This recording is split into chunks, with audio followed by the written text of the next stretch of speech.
Hello guys, welcome to Soni online classes. आज की video में मैंने जो टॉपिक लिया है वो कल्चर यानी संस्कृति। What do you mean by culture यानी संस्कृति से आप क्या समझते हैं? संस्कृति अगर सही अर्थ में उसे देखा जाए तो एक अमूर्त प्रतिमान है। ये अमूर्त प्रतिमान उस सीमा तक सांस्कृतिक है जहाँ तक कि ये सामाजिक अंतःक्रिया करते हुए डायरेक्ट या इनडायरेक्ट रूप में क्या होता है, सीखा जाए, इसे सीख सकते हैं। इस संबंध में यह बात जानी जा सकती है कि मानव वैज्ञानिक यानी एंथ्रोपोलॉजिस्ट संस्कृति को दो दृष्टिकोण से देख सकते हैं।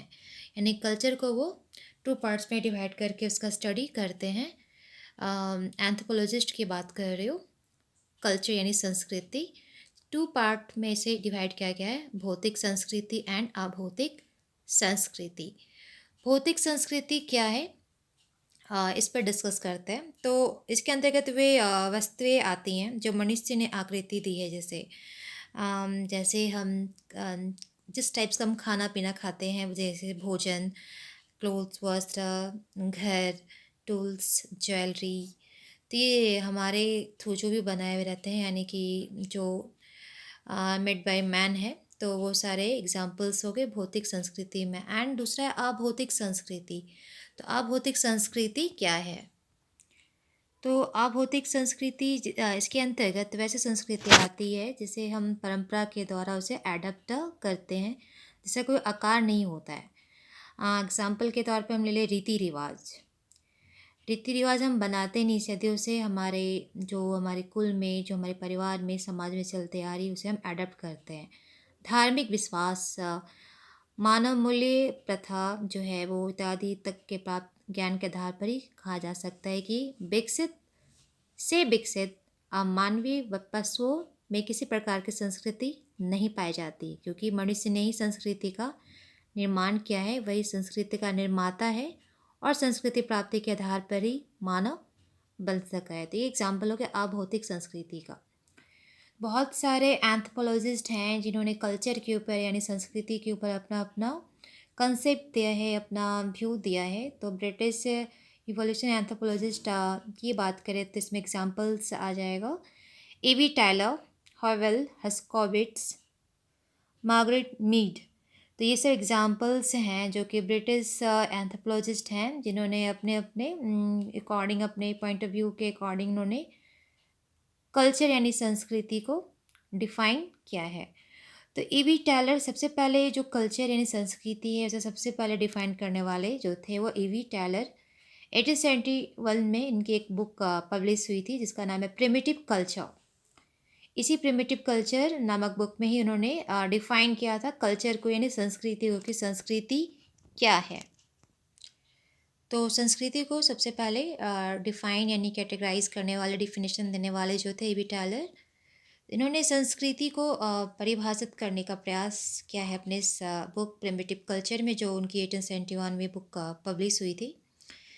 इनके अनुसार संस्कृति क्या है, तो एक जटिल समग्रता है जिसमें ज्ञान, विश्वास, कला, नैतिकता, कानून, प्रथा, आदत, उन सारे गुणों का समावेश होता है जिन्हें मानव एक सामाजिक सदस्य होने के नाते, एक सामाजिक प्राणी होने के नाते क्या करता है, उसे प्राप्त करता है। टेलर जो महोदय हैं, उनके द्वारा प्रदत्त संस्कृति की इस परिभाषा से दो बातें मुख्यतः प्रकाश में आती है। एक ये कि संस्कृति एक जटिल समग्रता है, एंड दूसरी कि संस्कृति एक सामाजिक विरासत है जो हमें समाज में रहने से विरासत के तौर पे हमें मिलता है। नेक्स्ट जो एंथ्रोपोलॉजिस्ट हैं हॉवेल, उन्होंने कल्चर को डिफाइन किया है, संस्कृति को डिफाइन किया अपनी book man in primitive world, जो कि इनका 1958 में ये बुक इनकी पब्लिश हुई थी। इन्होंने इस बुक में कल्चर को डिफाइन करते हुए कहा कि इसे सामाजिक अधिकार का परिणाम माना जाता है। उनके अनुसार मानव अपनी आवश्यकताओं की संतुष्टि हेतु संस्कृति का आविष्कार किया है। नए नए आविष्कार समय समय पर संस्कृति में शामिल होते जाते हैं। उनके अनुसार संस्कृति सीखी जाती है, ये हॉवेल का कहना है। नेक्स्ट जो है हर्स्कोविट्स, इनका क्या कहना है? जो इनकी इम्पॉर्टेंट बुक है मैन एंड हिज वर्क, जो कि 1956 में पब्लिश हुई थी। इस बुक में हर्स्कोविट्स ने कल्चर को पर्यावरण का मानव निर्मित भाग के रूप में परिभाषित किया है। नेक्स्ट जो है मार्गरेट मीड, एक फीमेल एंथ्रोपोलॉजिस्ट है। इनका जो बुक्स है वो 1928 में 2 बुक्स इनकी पब्लिश हुई थी। एक है coming age in Samoa and दूसरा है growing up in New Guinea. तो इम्पॉर्टेंट इनके 2 बुक्स है जो 1928 में पब्लिश हुई है। इसमें इन्होंने संस्कृति यानी कल्चर को अच्छे से डिफाइन किया है। इन बुक्स में उन्होंने संस्कृति को सामाजिककरण प्रक्रिया का साधन बतलाया है, एक प्रोसेस बतलाया है। इनके अनुसार संस्कृति वह साधन है जिसके द्वारा समाज अपने सदस्यों को सामाजिक प्राणी बनाता है, एक सोशल एनिमल बनाता है। उनके अनुसार व्यक्तित्व निर्माण में संस्कृति महत्वपूर्ण भूमिका निभाती है। मीन्स एक पर्सनालिटी के रूप में क्या करती है, कल्चर एक इम्पॉर्टेंट रोल प्ले करती है। एक इंसान को संस्कृति महत्वपूर्ण भूमिका निभाती है उसके व्यक्तित्व निर्माण में। तो ऐसा मार्गरेट मीड का कहना है। तो ये कल्चर वह यानी कि संस्कृति, जैसे एंथ्रोपोलॉजिस्ट ने 2 पार्ट्स में डिवाइड किया था, भौतिक संस्कृति एंड अभौतिक संस्कृति, जिसमें बहुत सारे एंथ्रोपोलॉजिस्ट का अपना अपना व्यू था। अपने अपने बुक्स में उन्होंने कल्चर को डिफाइन किया है। फिर मिलते हैं नहीं वीडियो में नहीं टॉपिक के साथ। जय हिंद।